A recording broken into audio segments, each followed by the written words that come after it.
Saan mo Plano ko sana umuwi muna ng Bicol eh. Eh, nakakaya dito eh. Hindi na ako maghihintay na baka mahawa din si Ate Missy, no? Wala din kasi akong matulong sa inyo kapag gumagawa kayo gawaing bahay. Wait lang, hintayin mo ako dito ah. Tawagin ko si Kuya Insay. Hindi, wag na. Gusto ko nandito ka lang kasi. Huwag ka na umuwi. Dito ka lang. Tawagin ko lang si Kuya Insay. Huwag ka nga alis ah. Wait lang. Wait lang. Tawagin ko lang si Kuya Insay. Si Rainer Dalis eh. Daldala niya yung mga gamit niya lahat eh. Saan pumunta? Oh, ba't dala mo yung mga gamit mo? Ano gagawin mo? Eh, pwede ka naman pahinga dito ah. Eh, baka magkasakit kayo lalo eh. Alam mo, parang na tayong pamilya dito.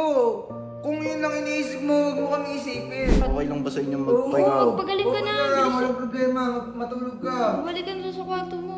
Salamat kayo, Insay ah. Sige, oo. Kala ko ano eh, basta magpahinga ka. Sige na, pumunta ka na doon. Magpahinga ka na doon. Papatay ko na to. Thank you, sige. Uy, Siren. Uy, saan ka pupunta? Bakit daldala mo yung gamit mo? Saan ka pupunta? Plano ko sana umuwi muna ng Bicol eh.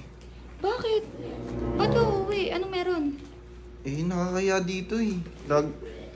Nagkakasakit tayo dito. Eh, ikaw, si Kuya Insay. Tapos napunta sa akin. Ay, hindi na ako maghihintay na baka mahawa din si Ate Missy. No? Hindi, huwag ka nang umuwi. Dito ka na lang. Dito ka na lang. Magpagaling ka na lang dito. Hindi, Ba't kasi kailangan baka ka umuwi? nakakaya din kasi. Hindi yan. Gusto ko nandito ka lang. Wala. Alagaan ka namin dito. Hindi, okay lang. Hindi naman kami mahahawa eh. Wala din kasi akong matulong sa inyo kapag gumagawa kayo gawaing bahay. Hindi yan. Wait lang. Hintayin mo ako dito ah. Tawagin ko si Kuya Insay. Hindi, wag na. Wag na tawagin si Kuya Insay. Gusto ko nandito ka lang kasi. Huwag ka nang umuwi. Dito ka lang. Tawagin ko lang si Kuya Insay. Huwag ka nga alis ah. Wait lang. Wait lang. Tawagin ko lang si Kuya Insay. Si Rainer Dalis eh. Daldala niya yung mga gamit niya lahat eh. Saan pumunta?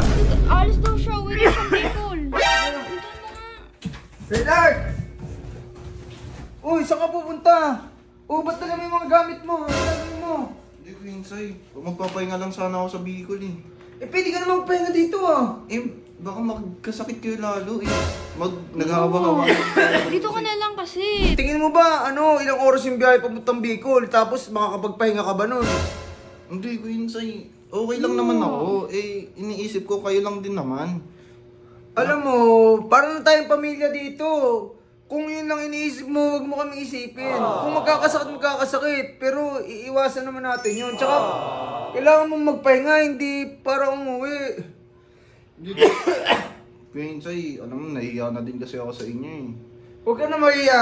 Sige na, Hindi magpahinga naman ka. Hindi ka gagaling kung puro hiya ka. Magpahinga ka na lang dyan oh. Ibaba mo na yung mga gamit mo. Bubuhat ka pa ng mabibigat. Okay lang ba sa inyo Oo, magpahinga? Magpagaling ka na. lang, walang problema. Matulog ka. Bumalik ka na sa kwarto mo. Oh, Bilisan sige mo, na, lagay sige mo na. na dun. Salamat Kuya Insay ah. Sige, oo. Kala kong basta magpahinga ka, tapos huwag ka muna magsiselfone. Kailangan mo kumain ng marami. Sige na, tataas na ako. Sige na, pumunta ka na doon. Magpahinga ka na doon. Papatay ko na to. Thank you, SJ.